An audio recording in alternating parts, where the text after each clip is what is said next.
Bonjour à tous. Aujourd'hui, pour apprendre à bien apprendre, on s'attaque aux gestes d'attention et de concentration.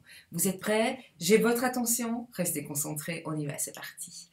J'estime qu'à partir du moment où l'on comprend un petit peu le fonctionnement de son cerveau, il est plus facile de mieux l'utiliser. C'est pourquoi j'intègre les neurosciences dans ma pratique de gestion mentale. L'attention et la concentration sont deux choses différentes. Elles répondent toutes les deux à un fonctionnement neurophysiologique bien précis. Mais l'attention et la concentration sont traitées par deux zones du cerveau différentes. Et donc, il est impossible de les activer en même temps. Le but sera de passer de l'une à l'autre le plus facilement possible. Il va d'abord falloir porter son attention sur le sujet qui nous concerne, à savoir le prof ou le cours, et puis y apporter toute sa concentration. Parmi les remarques que reçoivent les jeunes de la part de leurs professeurs, on retrouve souvent sois plus attentif en classe, reste plus concentré. Et ils ont entièrement raison. Pour qu'une tâche soit faite correctement, on a besoin et de l'attention et de la concentration. Mais ces jeunes qui viennent en cabinet me disent « Mais moi j'essaye de me concentrer, mais j'en suis incapable. C'est impossible pour moi d'y arriver. » Et là je les rassure en leur disant « Mais si, bien sûr, tu es capable. La seule chose, c'est que tu n'as pas décidé d'allumer le bouton de ta concentration. » Et vous avez remarqué les mots que j'ai utilisés. Décider et allumer le bouton de la concentration. C'est bien de ça dont il s'agit en gestion mentale. On parle de geste mental parce qu'on décide de faire quelque chose. On le fait de façon consciente. Et ici, on va décider d'allumer le bouton de sa concentration. Donc, on va faire un exercice très simple. Mais d'abord, il faut que vous sachiez que le cerveau reçoit environ plus de 11 millions d'informations à la seconde.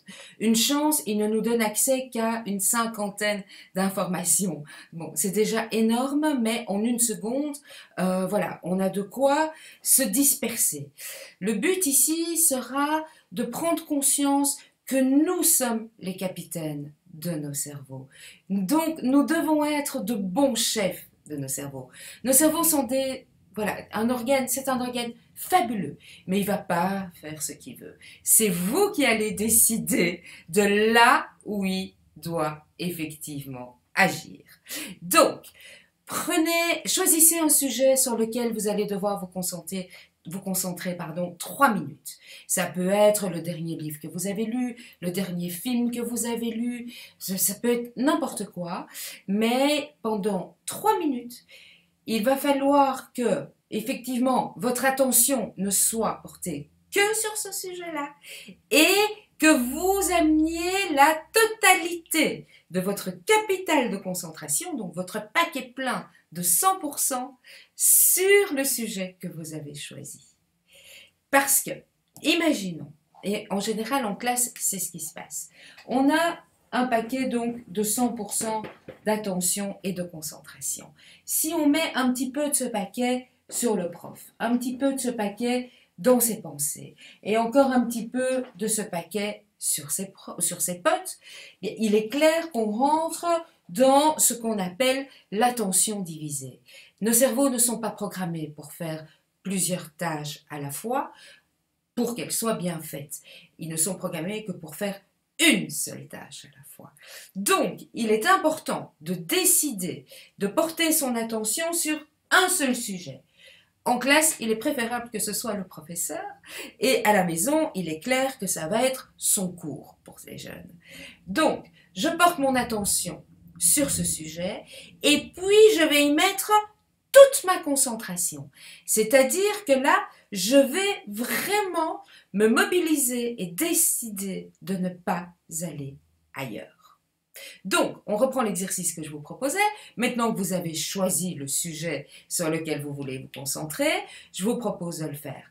À vous d'éliminer tous les éléments toxiques et tous les parasites qui vous parviendraient et de rester vraiment concentré pendant 3 minutes sur le sujet que vous avez choisi. plus vous vous entraînerez à le faire, plus vous vous apercevrez qu'effectivement, c'est vous qui décidez là où votre cerveau doit être. Et c'est là que vous apprenez à devenir de bons chefs et de bons capitaines. Voilà, donc entraînez-vous un maximum. Il existe plein d'exercices. Des exercices proposés par les neurosciences, des exercices proposés par la mindfulness, la pleine conscience, qui marchent excessivement bien.